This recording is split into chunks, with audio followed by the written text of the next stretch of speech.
Sungguh-sungguh Allah sangat ridho ketika seorang hamba itu makan ketika sesuap nasi dia muji Allah, ketika minum seteguk nasi dia muji Allah. Itu kalau orang diridhoni Allah itu wali betul. Itu untuk jadi wali itu gampang, kamu makan ridho, kamu nginjak buminya Allah ridho seneng, kamu hidup keseharian aman seneng. Nah ini supaya sampean kita semua ngaji betapa panduan Rasulullah untuk menggapai ridho Allah itu banyak yang keseharian sekali. Saking kesehariannya banyak dalam hadis dan itu sahih. Nabi menyebut hal-hal yang keseharian. Hatta ma tas'alu fi fimra'atika, kamu punya uang kemudian istri kamu bisa makan itu ibadah. Bahkan sebagian ibadah itu dicontohkan Nabi yang akhirnya diprotes sahabat. Yaitu wa fi buti ahadikum sedekah, kamu menggauli istri kamu itu ya sedekah. Sampai sahabat bilang yang benar ya Rasulullah.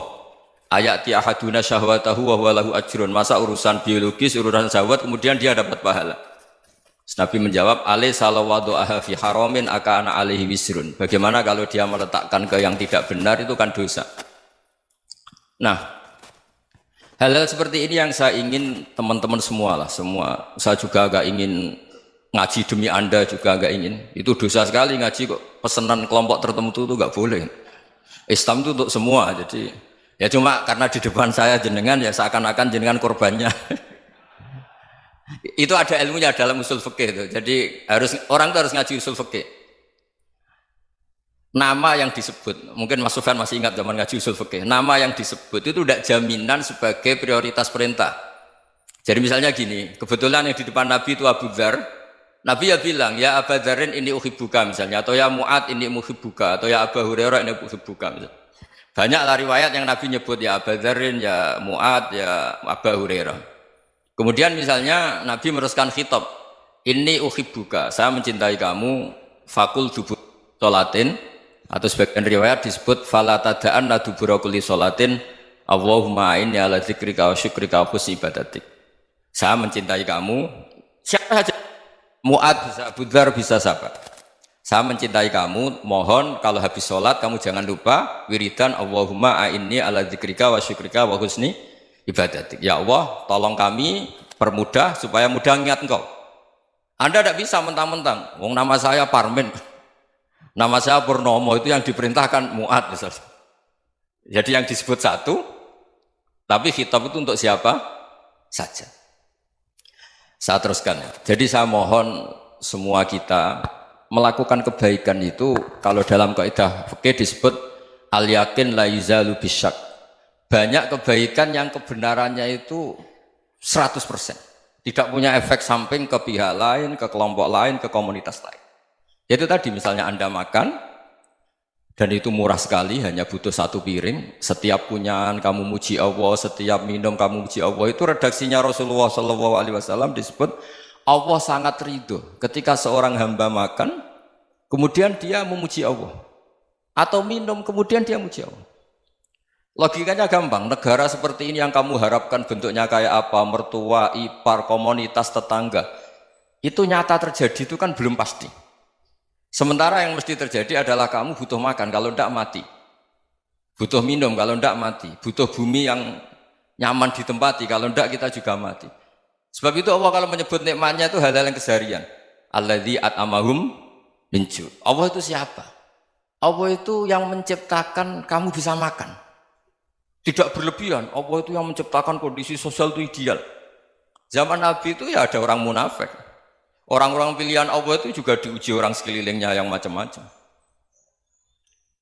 Semua diuji sesuai konteks zaman dan waktu.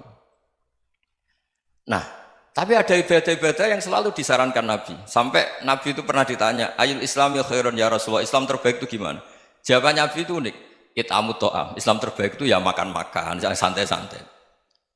Ketika Allah menyebut beberapa kebaikan, falak tahamal aqobah wa ma adrokan Allah mal aqobah. Terusannya apa? Fakku raqobah. Terusannya apa? Au it'amun fi yaumin di masghubah. Ya itu acara makan-makan itu juga Islam. Kenapa? Ya bayangkan kalau tidak ada makanan, kita mati kan? Kondisi sosial tidak ideal itu Anda masih gak apa-apa. Tapi kalau Anda tidak makan, Anda tidak minum, Kamu punya istri cerewet masih bisa hidup, punya mertua cerewet masih bisa hidup. Tapi kalau tidak makan bisa mati. Berarti penting mana istri sama makan? Penting mana? Makan. Semoga istri Anda dengar, nanti kamu disuruh makan tapi pulang deh. Itu kalau dibahasakan makan masih memahami. Penting mana nasi satu piring dengan istri. Nggak ada nasi mati, nggak ada istri belum mati. Penting mana? Gak berani jawab kan? Nah, ternyata Anda ada garang kan di depan istri. Jadi saya mohonlah, mungkin Mas Sufyan Sauri tadi yang bisa bantulah. Teman-teman tuh ngaji yang keseharian saja. Karena kita nyari ridha Allah itu berdasar firman Allah. Dan firman Allah itu menyebut keseharian tuh riang, gampang.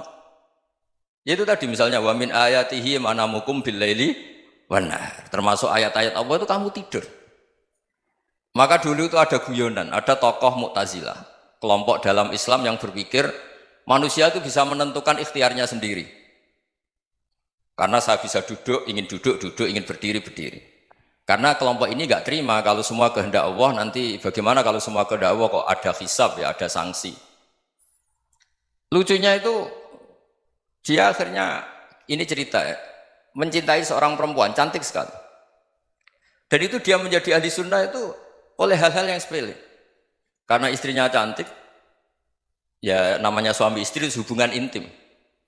Terus ditanya, Mas, masih ingin lagi? Masih. Silahkan diulang lagi. Wah ya tidak bisa. Katanya manusia bisa menentukan yang diinginkan. Itu tobat itu. Itu nggak bisa ditobatkan Mas Sufyan Ats-Tsauri. Orang cantik yang mudah nobatkan orang itu orang cantik. Segampang itu. Akhirnya kita tahu, makanya kalau dalam kitab Hikam itu disebut al-aqil mayyakul madza yaf'alu wa hubi wal ghafil mayyakul madza af'al. Orang yang punya akal karena sadar ini wilayah Allah, semua milik Tuhan. Itu dia tiap hari berpikir, besok Allah akan melakukan apa terhadap dunia ini. Kamu merencanakan suatu mau plesir, ternyata gempa. Mau wisata ke Rusia, ternyata perang. Kamu tidak pernah tahu apa yang akan terjadi besok. Wa ma tadri nafsum madza taksibu ghadan. Tapi anda semua kita ini sering punya jadwal permanen. Makanya saya kalau diundang siapa saja, sanad takdir. Yang jelas Gus ini acara penting. Ya masih acara penting nak pangeran ngersakno piye? Kok ape dadi pangeran? Kamu kok mau jadi Tuhan? Itu kadang ya kiai. Penting Gus acara ini jenengan harus memastikan bisa. Loh kamu itu yang ngajarin tauhid, sesuatu itu biadillah kok bilang-bilang apa pasti. Kalau maksa terus tak tobatkan loh kamu kata saya. Ya kalau gitu Gus bilang insya Allah. Wah itu hati saya, fisik saya, roh saya sudah bilang insya Allah. Tidak usah kamu latih kata saya. Nah hal-hal tauhid keseharian itu gampang sebetulnya. Wal ghafil yaqulu madza af'al. Tapi orang yang lupa Allah dia setiap hari bilang besok apa? Kita bisa melakukan apa? Seakan-akan dia itu aktor, dia penting, dia subjek permanen, dia. Padahal kita ini hanya objek kehendak Allah Subhanahu wa taala. Karena kita yakin sesuatu yang terjadi di alam raya ini kita tidak bisa apa-apa. Makanya saya sering ngaji, sering bilang saya, ketika Anda mensifati Allah, Dia yang menghidupkan. Sudah itu tanamkan sehingga ketika kita mati santai saja. Kenapa santai? Allah punya cara menghidupkan kita. Zaman kita hidup juga gak tahu caranya ngelola jantung, ngelola paru-paru. Kamu juga gak tahu ngelola oksigen yang tidak beracun, tidak mengandung polusi. Tahu-tahu hidup. Gak ingin tua ya tahu-tahu tua, gak ingin mati tahu-tahu mati. Selama ini kita hidup juga gak tahu apa-apa sebetulnya. Hanya gaya tok, punya jadwal, punya planning. Kalau kamu bisa menentukan pilihan Anda, pasti Anda istrinya cantik, 4 neriman semua, kona'ah semua. Nyatanya enggak kan? Ada 1 jelek, cerewet. Oh itu kan, nyatanya enggak bisa apa-apa Anda kan? Dan kamu bawa mati lagi. Itu kan, istri Anda juga gitu, punya keinginan, punya suami yang ganteng, yang jabat, yang neriman, yang enggak poligami. Ya enggak kesampaian juga. Kalau kita ngitung tingkat kegagalan kita itu gagal terus. Ya kan? Nah, terus ingat Allah, madza yaf'alu wa bi. Orang yang punya akal selalu berpikir Allah itu menghendaki apa terhadap saya. Lalu sama-sama orang melihat orang yang serius, itu kata Anda itu pemikir berat, serius, senang punya tokoh yang merengut tuh, karena kamu anggap serius. Tapi sebagian orang menganggap orang yang serius itu wong merengut, wong masam, wong muka kok ditekuk. Jadi sama Itu hati, ya muqallibal qulub tsabbit qalbi ala dini. Karena kita nggak tahu cara berpikir kita tentang orang lain, tentang sekeliling kita. Misalnya kita orang baik yang jenis ngrumat fakir miskin. Ada orang bangun masjid mewah itu janggal. Apa artinya masjid mewah kalau banyak orang kelaparan? Tapi kalau yang jenis pendidikan apa artinya masjid mewah kalau tidak bisa ngaji? Nanti yang jenis infrastruktur apa artinya ini kalau semuanya punya sudut pandang yang berbeda-beda. Dan Islam mengapresiasi semua kebaikan. Tapi katakan semua kebaikan itu adalah kehendak Allah Subhanahu wa taala. Karena apapun baik Anda itu pakai fasilitas yang diberikan oleh Allah Subhanahu wa taala. Sehingga ini yang disebut qulillah tsumadarhum fi khawdihim yal'abun. Ya kembali tadi ke tema-tema bahwa keseharian Anda ini sudah Islami. Saat Anda tidak bisa melakukan apa saja. Saya sering ada jenazah, biasanya kalau tetangga meninggal saya sering disuruh ngelepas. Saya bilang orang ini baik karena sering ngelamun di rumah, sering nganggur di rumah. Ditanya sama anaknya, kenapa Gus nganggur baik? Ya kalau dia nganggur artinya juga agak berbuat sesuatu yang maksiat kan? Ya kan? Orang nganggur di rumahnya ya tidak bunuh orang, tidak maling, tidak korupsi, ya namanya nganggur di rumah. Lah cuma istri cara pandang nganggur gak menghasilkan uang itu.